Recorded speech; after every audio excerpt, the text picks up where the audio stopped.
This is True News. I'm Rick Wiles. For the past 50 years, America's secret pre-tribulation rapture believers have assured Christians that they will be raptured away before the mark of the beast and the Antichrist appear.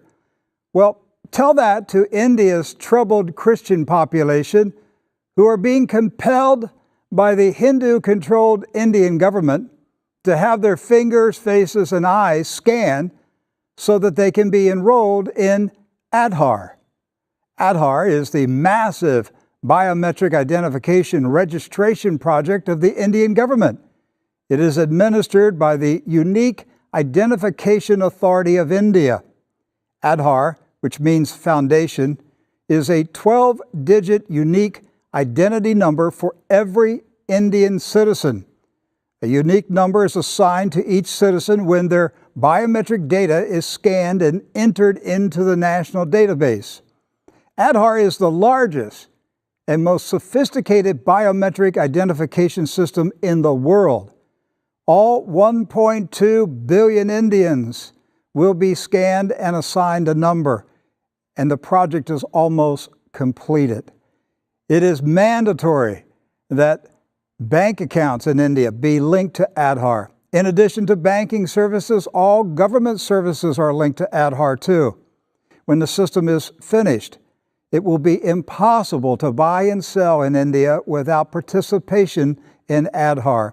Prime Minister Modi, a radical Hindu, is pushing hard for India to become the first cashless society on the planet. In 2016, Mr. Modi's Hindu government banned 85% of India's currency in circulation in a brazen attempt to compel people to accept a cashless society. Imagine here in America, the United States government suddenly banning all paper money and coins except quarters and $1 bills. With almost every citizen scanned into the database, Aadhaar is only the beginning in India. New Delhi also introduced in 2016 a digitized system called India Stack.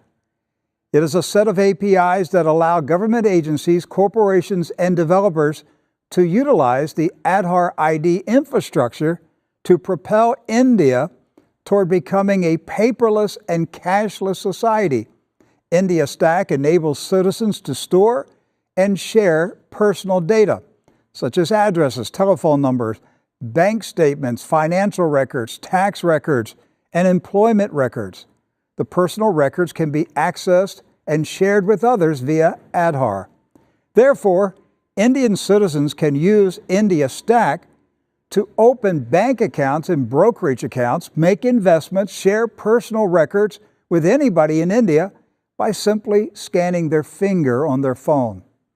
Although there has been little opposition to Aadhaar among India's non-Christian population, many Bible-believing disciples of Jesus Christ in India are outright alarmed by the government's insistence that they be scanned and given a number so that they may buy and sell.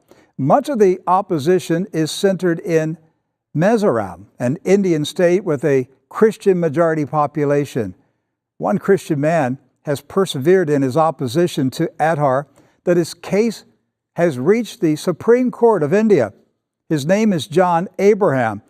His lawyer recently told the Supreme Court that Mr. Abraham, quote, holds all 66 books that constitute the Holy Bible as sacred, inerrant Holy Scripture. This includes the prophetic book of Revelation, end of quote. India Supreme Court Chief Justice Deepak Misra told Mr. Abraham and his lawyer that the Supreme Court will not discuss religious issues. Mr. Abraham informed the court that his son was denied admission to St. Xavier's College in Bombay because he was not enrolled in Aadhaar. The Christian husband and father is simply asking the court to allow his family to be exempted from mandatory enrollment in the biometric system. Joining Doc Burkhart with me today are Paul Benson, our Chief Information Officer, and Eric Rodriguez, our Social Media Director. Gentlemen, glad to have you here today. Thank you, sir. All right, so we have Aadhaar in India. Few Christians in America know anything about it. Yes. I don't think I've ever heard a sermon about it. Nobody's discussing it in America. And yet 1.2 billion people in India have already been scanned into the system. This thing, I mean, they've already done it. They've already completed the scanning process. And experts are saying if you're not in the system, then you're disenfranchised. Basically, you become unable to access any of the services of the Indian government. You become a ghost. That's right. And this explains why in 2016, Prime Minister Modi suddenly, without warning, removed 85% of the paper notes circulating Now in why India. did he do that? Because he was forcing the Indian people to accept a cashless society, to drive the Indian people into this biometric system. So they had to open a bank account, and to open a bank account, they needed a new digital ID. That's right. And if you have no cash, you can't buy and sell because this new system requires you to be scanned and to do everything in a digitized manner. Yes. So it's already happened.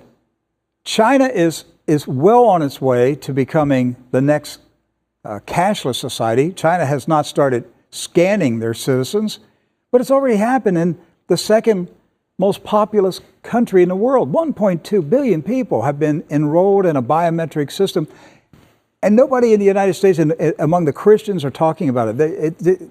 They're clueless that this is happening. So the Christians in India are saying, we want out.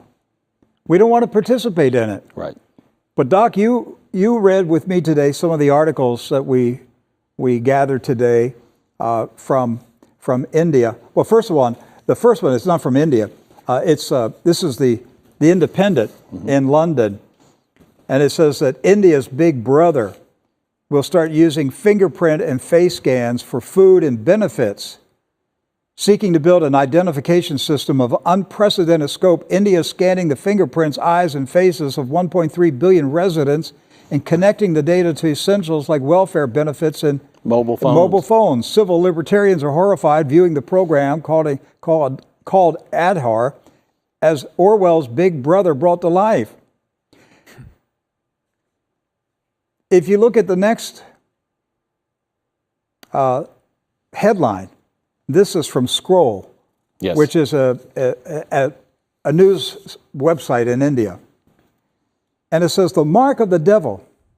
Why a group of Christians in Mizoram are objecting to Aadhaar. Aadhaar, India's unique identity program, is being linked by some people to a fearful Bible prophecy. In other words, they're kind of passing it off as saying, those crazy Christians, they're just believing in that stuff. Yeah, superstitious, behind the times, keeping the society from advancing in the digital tech age. What I'd like to know is, on the Independent article, it says that it was initially intended, so it started off to be just an ID to reduce fraud and improve the delivery of government welfare programs. Sounds good.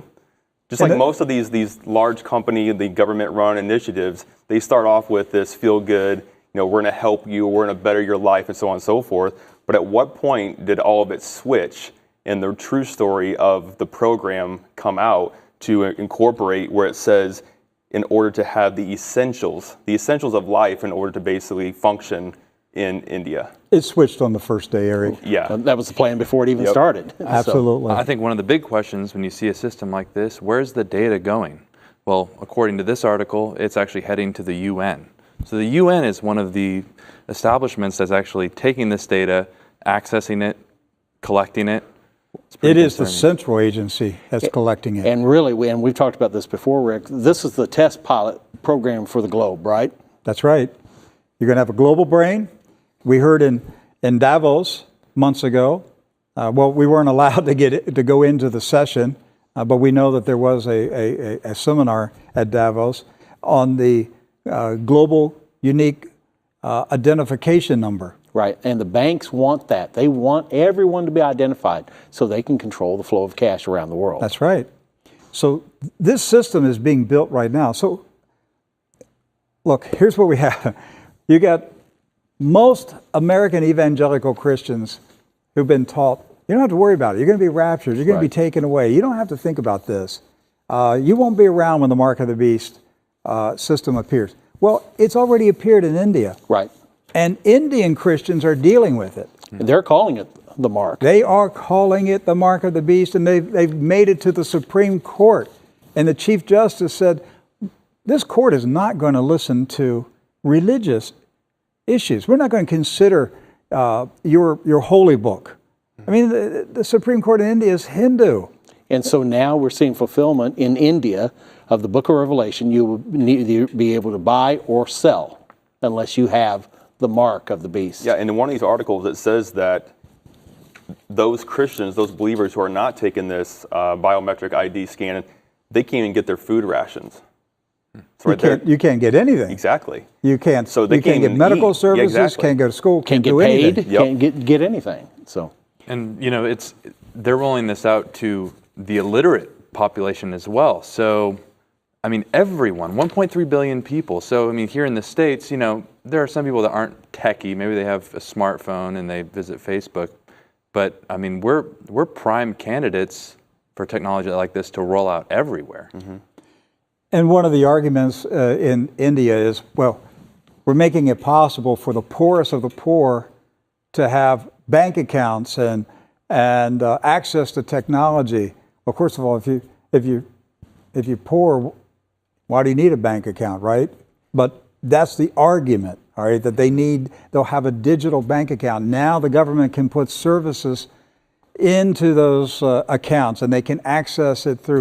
Of course, everybody's going to have a phone, all right, because that's the agenda with the mobile phone industry. One of these articles, I think it was Scroll, is quoting some of the Christians, and they're quoting a woman in India who said, quote, "In our Bible, there is a prophecy that the whole world will be controlled by one group. This seems to be going that way. All the biometric data goes to the UN," just as Paul said. Right. So now this is the line that really is troubling. The same woman said, "The church will support the government. I still go to church, but outside it, I do my struggle against biometric enrollment." And the article also says, few churches in the state of Mizoram share the concerns of the Mizoram Committee Against Biometric Enrollment. On the contrary, the churches have repeatedly affirmed that there is nothing to fear from the program, and the churches are actively supporting enrollment. And what does that tell you, Rick? That tells you that the Bible has not been taught properly. Because if it's been taught properly, then these warnings would be in place. The churches would know the truth about these types of situations. But here in the United States, the evangelical Protestant churches are going to do the same thing. Oh yeah, they've even come out. Some churches have said it's okay to, take a biometric scan, even the mark of the beast. Just don't worship the beast. I mean, come on, where do you get that in the scriptures? And what I've heard a lot of these guys say is that, well, this can't be the mark of the beast because we haven't been raptured. That's right. So don't fear, don't oppose it. We haven't been raptured, so it's not the mark of the beast. Well, I just want to ask these guys, would you go to India? I'm talking to the people that believe in the secret pre-tribulation rapture. Will you go to India and tell those Christians that if they go ahead and participate in this system, and they are cast into the lake of fire on Judgment Day, that you will take responsibility before God? Because that's what these people are dealing with. Right. Mm-hmm. They're concerned about their soul.